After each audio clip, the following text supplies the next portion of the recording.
अस्सलामुअलैकुम सामीन, 24 रबीउल अव्वल है, 21 अक्टूबर है। सोशल इंडिया न्यूज़ में आपका खैर मकदम है। आज की खबरों की शुरुआत कस्बा जलालाबाद के मदरसा अहसनुल उलूम के तालिब इल्म की तिलावत कलाम पाक से की जा रही है। साथ ही इस इदारे की शशमाही इम्तिहान की रिपोर्ट भी पेश खिदमत है।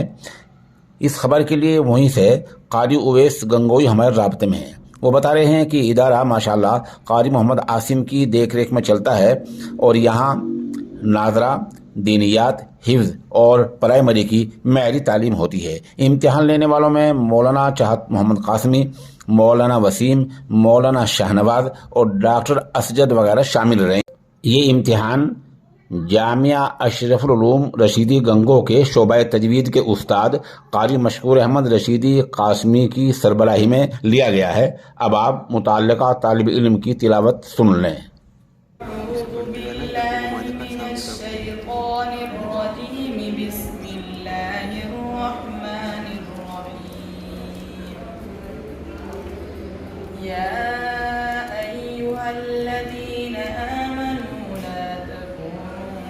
الذين آذوا موسى فبرأه الله مما قالوا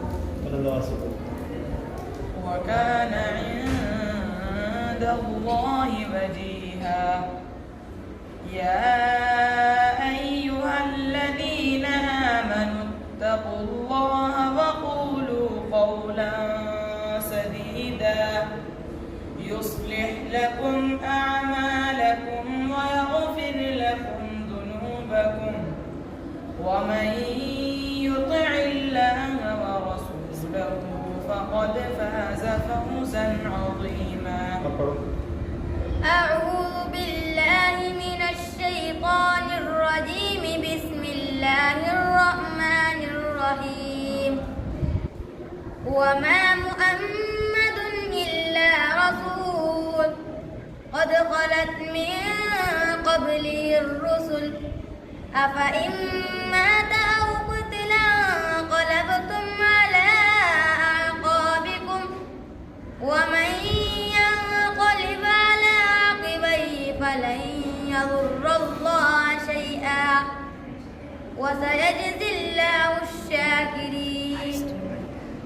أعوذ بالله من الشيطان الرجيم. بسم الله الرحمن الرحيم.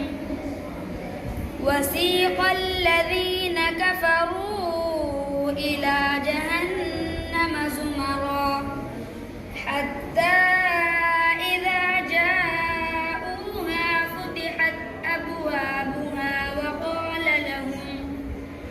وقال لهم خزنتها ألم يأتكم رسل منكم يتلون